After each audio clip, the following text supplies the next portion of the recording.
Then Dr. Ahmed said, your best bet is to have a 100% match, and we're running out of time.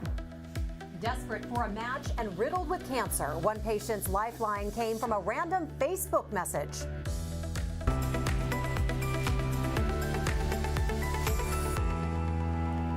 Good morning. I'm Jessica Lovell, and welcome to the Morning Medical Update. Last year, a cancer diagnosis surprised Eric Moore and his family, to say the least. His best chance for survival was a bone marrow transplant, but he simply could not find a donor match. That is, until another surprise came from someone unexpected. Eric Moore and his wife Heather have been through a lot. I almost lost him years ago in an oil rig accident, and then he was in a bike wreck in 2020 and had a skull fracture. Eric had cheated death before, and in 2022 was about to do it again. His stomach just kind of started swelling. A CT scan revealed Eric had lymphoma. He immediately started chemotherapy. Soon, Eric thought he had it beat, but within a matter of weeks, the cancer was back. He was sent to the University of Kansas Cancer Center into the care of Dr. Nashin Ahmed. It was just wreaking havoc on all kinds of my bodily systems, because once it got into my spine and my spinal fluid, it had the opportunity just to wreak havoc everywhere. This time, doctors told him he would need a stem cell transplant. Dr. Ahmed said, your best bet is to have a 100% match, and we're running out of time. Eric went into search mode for that 1 in a million donor match that would save his life. But who? It's almost like God was preparing us for this. He was putting all the lifeboats that we were going to need in place. And that lifeboat came in the way of a random Facebook message Heather received just a month earlier. And I get a message and it says, "My name is Jennifer. I'm trying to find my brother." After not speaking for 20 years, Jennifer wanted to reconnect with her brother Eric, and so did another brother, Jesse. It was really amazing just to get that initial, okay, so he's alive, he's, still around and everything. It was a lot for Eric and his family to digest, but Heather had a thought. And then with talking with his wife, Heather, had to learn, okay, he's battling cancer, and then it was, hey, do you guys want to try this to see if you're a match on the stem cells? It was a couple-week process between finding them, making that contact, and then the initial ask of, hey, are you interested in giving this a shot? And within 2 weeks of reconnecting, Jesse was on his way to Kansas City to donate his stem cells to Big Brother Eric without hesitation. Not at all. It was only that much more because it was my brother, but if I had a chance to help somebody have a better life, I'd choose the same thing. It's someone throwing you a lifeline that doesn't have to. I'm grateful. Now in complete remission, Eric is hopeful cancer is behind him. As for his newly found family, that story to be continued.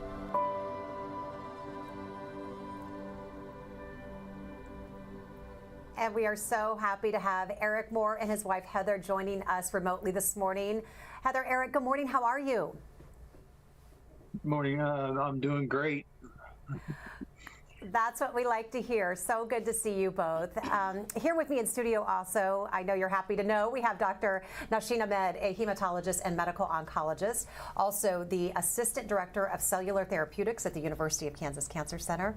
Dr. Ahmed, how are you? I'm good. Good to see them both, right? It's like a reunion. I love a good reunion. Dr. Chris Leminska is a radiation oncologist also at the Cancer Center. How are you? I'm doing well, thank you. Good to have you at the table. And also, this is kind of the gal who puts this whole thing together. You make it, you get the plane off the ground. Shalene King is an RN and pre-transplant bone marrow transplant coordinator here at the health system, and we're really excited to see how you pulled this one off. So glad to have everyone. Eric and Heather, let us start with you. Eric, so you got the lymphoma diagnosis last year. I asked how you're doing. You said great, but how are you really feeling since going into remission? How are you feeling since going into remission? I would say 95% better. It's still physically a struggle trying to get my body back in shape and up and running, to pre-cancer. but it's definitely doing a lot better. Good to hear. And Heather, thank you very much. I know that Eric has a little trouble hearing, so thank you for translating what I'm asking. Because Eric, I do want to ask you, you went through so much chemo. A lot of that was in Wichita. Then you came here to KU. Heather, what was it like watching him go through that? What was this like for you both as a couple? It was difficult. I don't think you realize until you're going through that with someone just how hard chemo and radiation and treatments like this are on your body. And when he started getting the first round of chemo in Wichita, just shortly after that I actually got COVID, and I couldn't be there with him for a little while. And when I came back, I remember getting him into the shower and helping him and washing his hair, and just, chunks of his hair coming out in my hand. And I think that's when it really set in what we were getting ready to go through. And then, the last rounds of chemo were really aggressive. And it's hard to realize that, the things that are going to heal him and that are going to make him better are also going to make him worse in a way for a little while. Mm-hmm. And thank you for just being honest and describing that moment in the shower, because this is what so many families go through. So Eric, tell us, what was it like when you learned that the cancer was back? It was kind of emotionally, it was a struggle, because at first you think, okay, you get your diagnosis and, it's not something people live through. Cancer is something that takes people out. You don't hear recovery stories, or so, just to get the diagnosis at first was devastating, to say the least. It took a little bit to mentally get back onto a foot to where you felt like, okay, this is something that is doable. This is something that I can overcome, that, it doesn't have to end in defeat. It can be put into a rest and remission as possible, Yeah, it's truly the good, the bad, and the ugly. Part of that good, though, was ringing the bell. You captured some video. Let's hear that bell ring.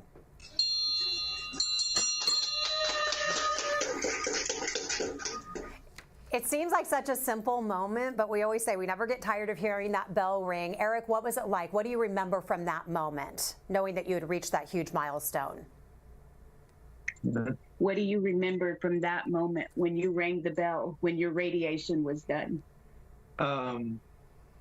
Relief, because radiation for me was kind of rough. I didn't deal with it very well. So it was almost like a weight being lifted off your shoulders, that you felt like, okay, this is a race that I'm going to be racing for a long time, but at least now I'm halfway through it. You're on your way. I have to ask you, you found Jesse, as we mentioned this story. It's that we could do a whole show on that, because that was such a remarkable way, and really right in the nick of time that you found your donor match through Facebook. But what was it like just reconnecting with your brother? What was it like reconnecting with your brother? That was awesome.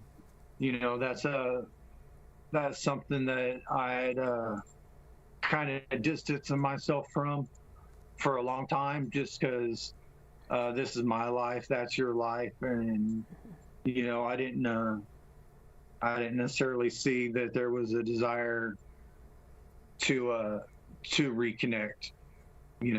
Just so far, so much time had passed that that relationship was done. So it was really nice. It one of those awe moments. Yeah, for sure. If you don't believe in a higher power, this might be the time. Something just bringing this family back together. Heather, you shared some photos from just this past Easter, the big family getting back together. I know you all are making up for lost time right now and just trying to reacquaint yourselves and learn about each other. What memories do you hope to make moving forward now that Eric's doing better?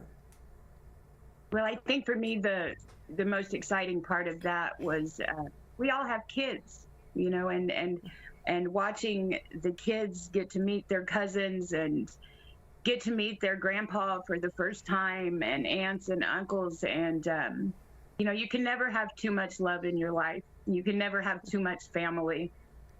And so that, you know, just making that connection and just my kids being able to have that love in their life, and then also watching my husband be able to find some peace in his life, to put some of those puzzle pieces back together that complete him.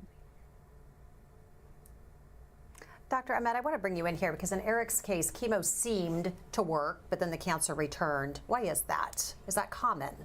Yeah, so, hey, Eric. So his cancer was Burkitt's lymphoma, which is a relatively rare cancer in adults, you know, and for it, most of these cancers respond to chemotherapy, but then around 15 to 20% of the time, they can come back again. So relatively rare for this to come back again. And in Eric's case, it was back not only involving his body, but also his nerves, and which made it a little more complicated, and that's where we had to bring in radiation therapy as well. But this clock was ticking. You said they were running out of time when they came back to you. Yes, because once they relapse and get into a remission, then we have only some time before we can actually do a transplant to try to keep it at bay for a long period of time. So you're doing a bone marrow transplant. There is a risk of something called graft versus host disease. I had not heard of that. Tell folks exactly what that is and what those risks are. Yeah, so a bone marrow transplant using a donor cells. So those donor cells, they're good because they can recognize your lymphoma as being foreign, and so they can fight your lymphoma. That's one of the ways in which it works. But sometimes they can also recognize your body, like parts of your body, as being foreign and not being there. So that, therefore, they go and, you know, affect those organs. Like if it affects your lungs, then it can cause like a pneumonitis, or if it affects the gut, it can cause like diarrhea. So it's basically those cells affecting the recipient, the recipient's organs. So it's getting to the bad stuff, which we want, but it's also getting to the good stuff, which we don't like. Shalene, I want to bring you in here. You're a bone marrow transplant coordinator, a pre-transplant coordinator. Tell us your role in Eric's care and just kind of how this all comes together. Yeah, first of all, hello guys. It's an honor to be in this role as a pre-transplant coordinator. We are brought in for to meet patients at their initial consult. We want to kind of just be their advocate, someone to hold their hand and guide them through the process and help them navigate this cancer journey that they're on and make it as seamless as possible, as painless as possible. And so when we meet them the first time, we really try to get to know them quickly, but also want to get their past. We start looking at all donor options up front. So our goal my role is to find out all donor options, and that's looking at the registry for the over 30 million people that are on BeTheMatch.com, matching Eric up with unrelated donors that are willing to donate.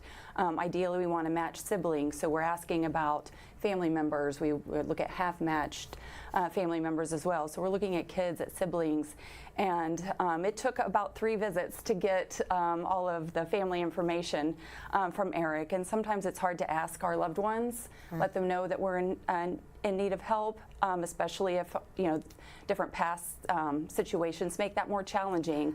But it felt like it's our role to really just let's get the information, let's put that question out there, let's let the other adults make the decisions and just provide them with that information. A lot of the times I leave them with the question, what would you do if your family member came to you, or a loved one, or even a stranger came to you? And a lot of times it's an easy answer at that point. So as Jesse said, he didn't hesitate, and he would have done it for his brother or anyone else. It can't be lost on you, though, this particular story, you know, a brother from the past comes and reaches out just in a couple of weeks of Dr. Ahmed saying, we're running out of time. What are your thoughts on that? We were. It was really amazing. So we're messaging our donor coordinator. We're messaging a lot of people when we're meeting with Eric and Heather at each of their visits. And it's me talking to the donor coordinator who said, I just found out Eric has a brother. I said, I didn't know that. So that's like music to your ears. Wait, there's a brother we didn't know about. It is. And we have a collaborative team. We meet every week to review new patients and then at various touch points in their journey. And Eric stayed at the top of my list for quite some time. And this collaborative team is physicians and other pre-transplant coordinators. One of our coordinators, Jody Wilson, had just attended a KU symposium and heard about the proton therapy, and she said, what about this for Eric? So it's a collaborative, it's a team approach. It takes all of us to get this done. I have a very small role in patients in their transplant journey.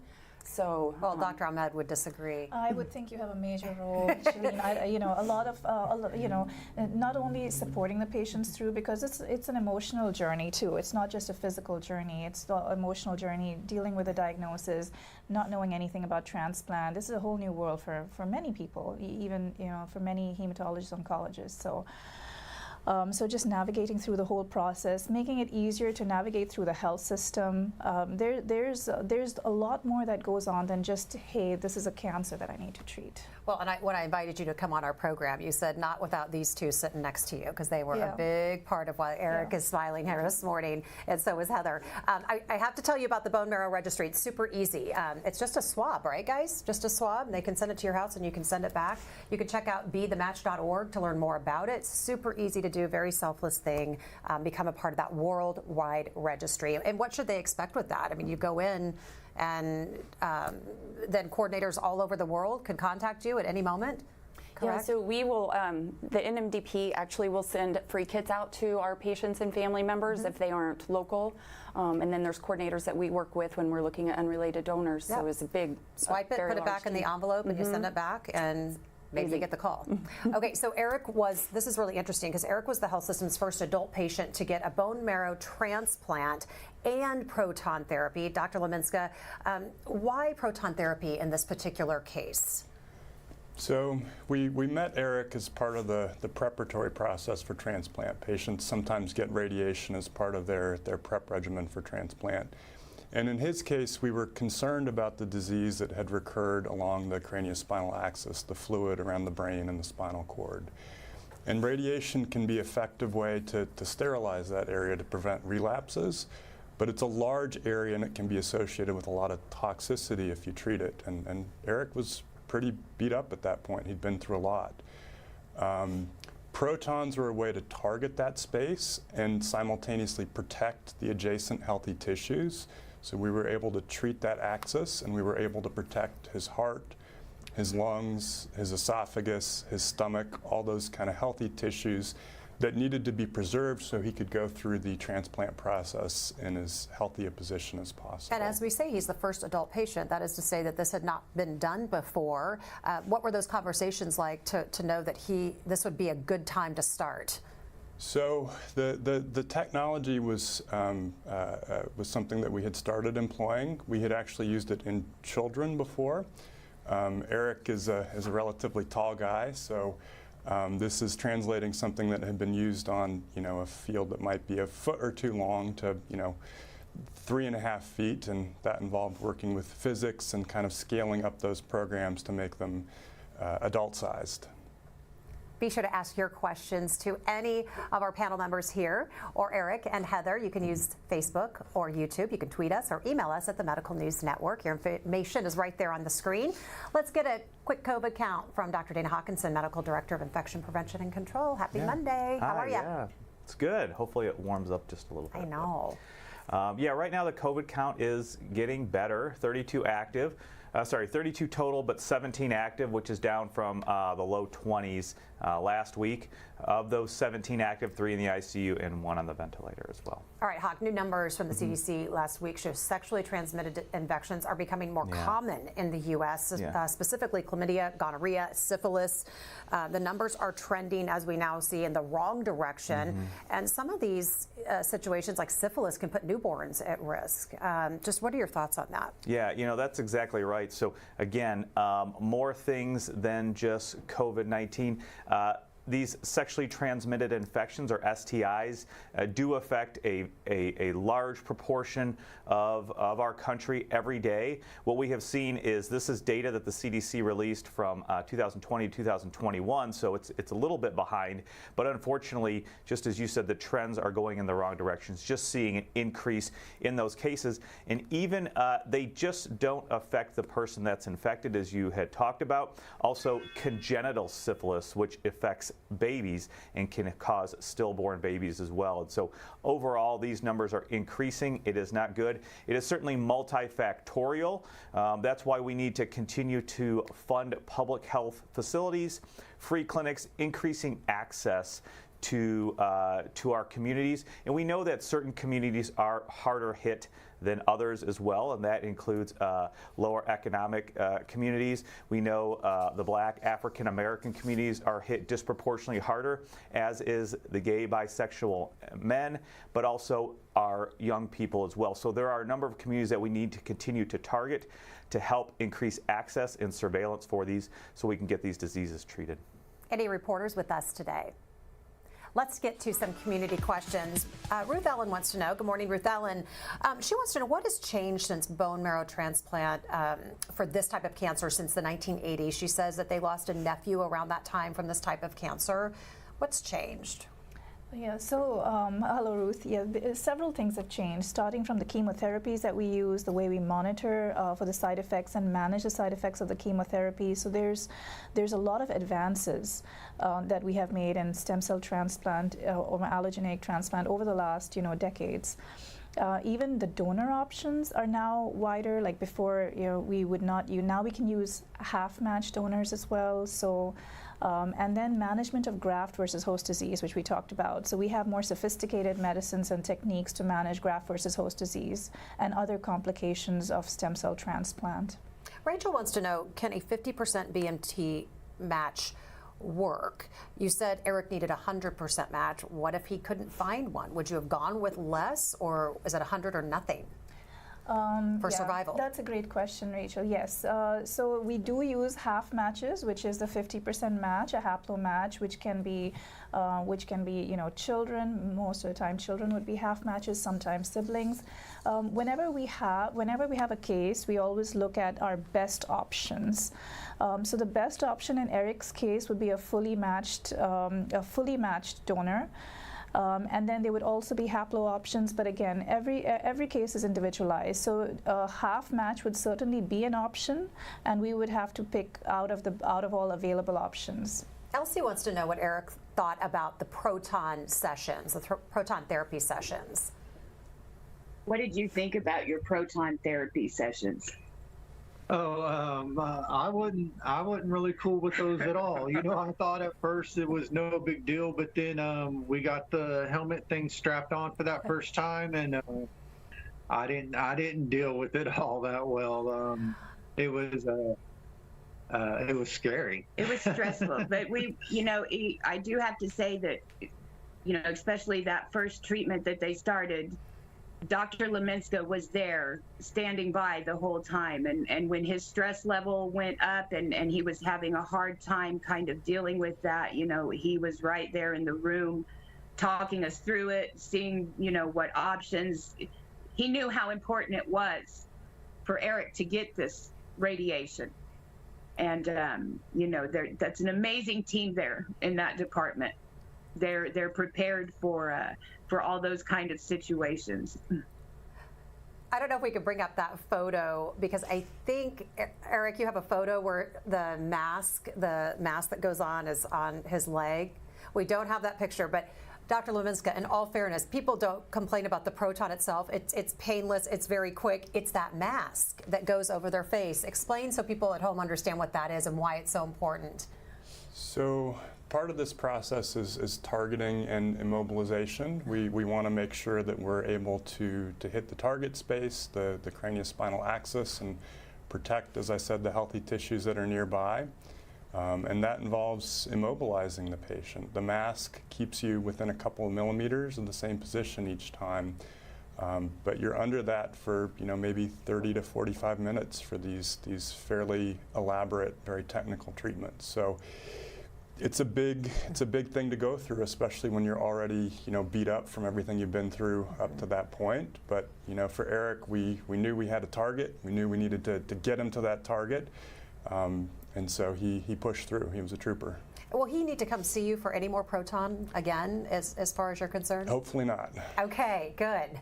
You can get rid of that mask. People say they take those masks and do artwork with them, bury them. They want to get rid of them. They just get it out of here, put it on the wall. It's done. Any late effects of BMT? What are there any? And then I'll ask Eric if he's feeling anything. Yeah, so we always monitor. We monitor Eric very closely for, short-term effects and as well as long-term effects. We watch for, and this is why we chose proton, because we want to watch for any cardiac issues long-term, and I'm talking even decades out, any lung issues that could happen early on or later on. Infections are another risk that we not only monitor initially, but again, even out a few months to years also, there's a risk of infection, and we do immunizations accordingly. Those are the big physical risks, really. There's many more. In fact, we have a survivorship clinic in which we particularly focus on late effects of transplants, specifically allo transplants, like really going through in detail organ system-wise, as well as mental health, like even financial situation. Are you able to go back to work? So we take every aspect into account. Eric, what were those initial feelings after the transplant? What were your initial feelings after the transplant? Physically and emotionally. Emotionally, I was really relieved, because it was kind of even though it's a fairly simple process of getting the stem cell transplant, it was still,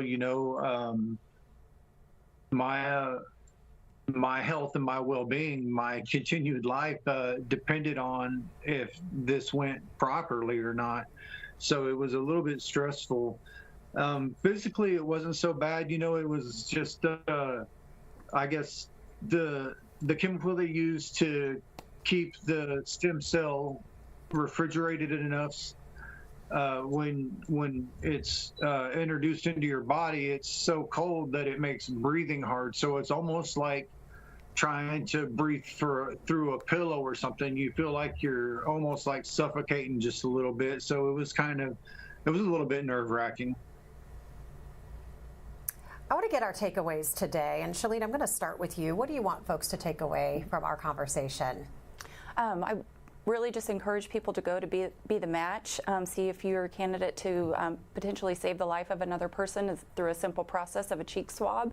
I also want people that are going through cancer journeys to share with their loved ones and share with their family, because you will need them in many ways throughout that process. It all starts, really this whole process starts with that swab, because we need the donors. Dr. Leminska, what's today's takeaway?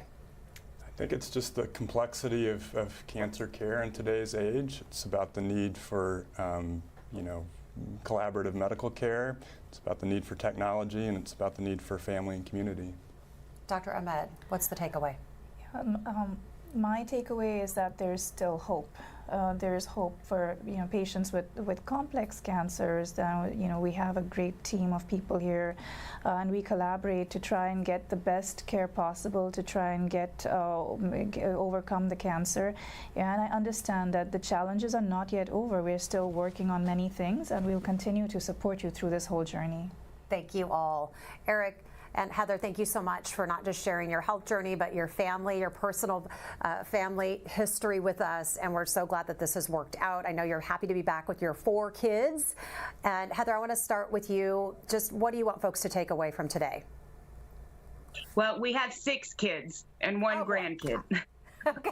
Sorry, I lost count after 4. Okay, it gets to be a lot. I wanted to let you know my youngest son has the mask in his bedroom now, and he has headphones and a hat on. Perfect. I love that.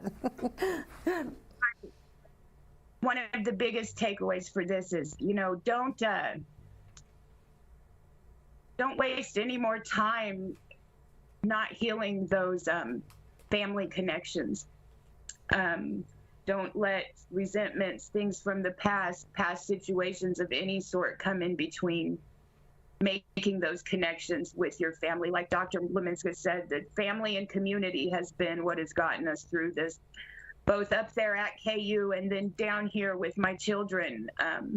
They have a wonderful support system, and we're just so blessed that God put so many pieces in place for us. Eric, what's the takeaway today? What's your takeaway? Don't give up. It's life is worth fighting for. Chase after every moment that you can. Don't let it slip by. Don't give up. Don't lose heart. Keep your faith. Love your story, and I know you both are on your way up here to see us today. Is that right? Have a safe trip. Thank you. Bye, guys. Dr. Hawkinson, today's takeaway. Ruth Ellen has a question for you. I'm going to tell Ruth we'll ask that tomorrow because we got to scooch out. But your takeaway today?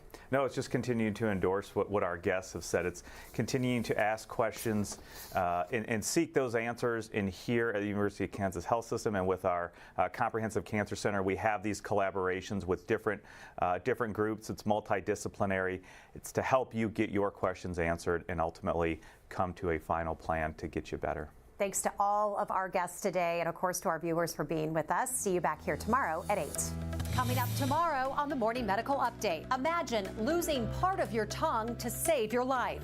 Doctors had to stop cancer in one woman's mouth. I'm Jessica Lovell on the next Morning Medical Update. The complex surgery that rebuilt her tongue, plus the vaccine that stops the #1 cause of oral cancer. Tuesday at 8. Subscribe to our Morning Medical Update and Open Mics with Dr. Stites podcasts. Now, everywhere podcasts are available.